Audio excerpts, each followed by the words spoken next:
اب یہاں پر ایک اعتراض بڑے زور و شور سے ہوتا ہے کہ ابتدا میں جتنے بھی سرایا پیش آئے، جتنے بھی غزوات پیش آئے، یہاں تک کہ غزوہ بدر بھی اگر پیش آیا تو وہ ایک تجارتی قافلہ کا پیچھا کرنے کے سبب پیش آیا۔ تو آج کل بعض نام نہاد متجددین یہ اعتراض کرتے ہیں کہ مسلمانوں نے تو جہاد کے نام پر لوٹ مار شروع کیا تھا، تجارتی قافلوں کا راستہ روکنا شروع کیا تھا، یہ تو جہاد نہیں، یہ تو لوٹ مار ہے، یہ تو ڈاکہ زنی ہے، یہ تو راہزنی ہے۔ لیکن میرے عزیز بھائی و دوستو، سب سے پہلی بات تو یہ ہے کہ غزوہ بدر پیش آیا، ٹھیک ہے، ایک تجارتی قافلے کے تعاقب میں پیش آیا، لیکن اگر اس کے پس منظر میں غور کیا جائے تو سریہ عبداللہ ابن جحش رضی اللہ تعالیٰ عنہ میں مسلمانوں اور کفار کا اس سے پہلے مقابلہ ہو چکا تھا، اور وہاں پہ کفار کے لشکر کا ایک آدمی مارا بھی گیا۔ تو اس موقع پر کفار نے مسلمانوں کے خلاف منصوبہ بندی کیا اور مسلمانوں کے خلاف آخری جنگی حکمت عملی تیار کرنے پر سوچنا بھی شروع کر دیا، اور اس منصوبہ بندی کے اندر یہ فیصلہ ہو گیا کہ مسلمانوں کے خلاف ایک فیصلہ کن جنگ لڑا جائے گا۔ لیکن اس جنگ کے جنگی اخراجات کا جب مسئلہ پیش آیا تو انہوں نے یہ طے کر لیا کہ کافروں کا جو تجارتی قافلہ ابو سفیان کی قیادت میں شام جا رہا ہے، اس تجارتی قافلے میں جتنے بھی فائدہ ہوگا وہ سارے کا سارا اس جنگ پر خرچ کیا جائے گا جو مسلمانوں کے خلاف لڑا جائے گا۔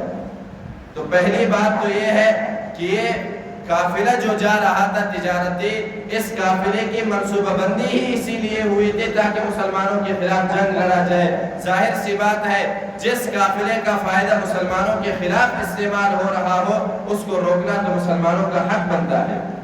اور دوسری بات یہ ہے میرے عزیز بھائیو دوستو، آج کل بھی اگر ہم غور کر لیں، جہاں پہ بھی کفر ہاتھ بڑھاتا ہے، جہاں پہ بھی کفر حملہ کرتا ہے، کفر کو سب سے زیادہ گھمنڈ اور غرور اس کے سرمایہ اور اس کے اسلحہ پر ہے۔ آج اگر اسرائیل دندناتا پھر رہا ہے، آج اگر امریکہ بدمست ہاتھی کی طرح مسلمانوں کے ممالک کی طرف چڑھ دوڑ رہا ہے، اس کی وجہ کیا ہے؟ اس کی سب سے بڑی وجہ یہ ہے کہ ان کے پاس سرمایہ موجود ہے، اس کی سب سے بڑی وجہ یہ ہے کہ ان کے پاس اسلحہ اور ساز و سامان موجود ہے۔ اگر مسلمان خود اسلحہ بناتے، اگر مسلمانوں کے پاس سرمایہ صحیح معنوں میں استعمال ہوتا تو آج کفر کو اس حد تک جانے کی جرت نہ ہوتی۔ تو آج بھی ہم دیکھتے ہیں کہ کفار کو مسلمانوں کے خلاف بھڑکانے کا سب سے بڑا سبب ان کی معاشی قوت ہے۔ اگر کفار کی معاشی قوت کو ختم کر لیا جائے تو پھر کفار کو مسلمانوں کی طرف قدم بڑھانے کی جرت نہیں ہوگی۔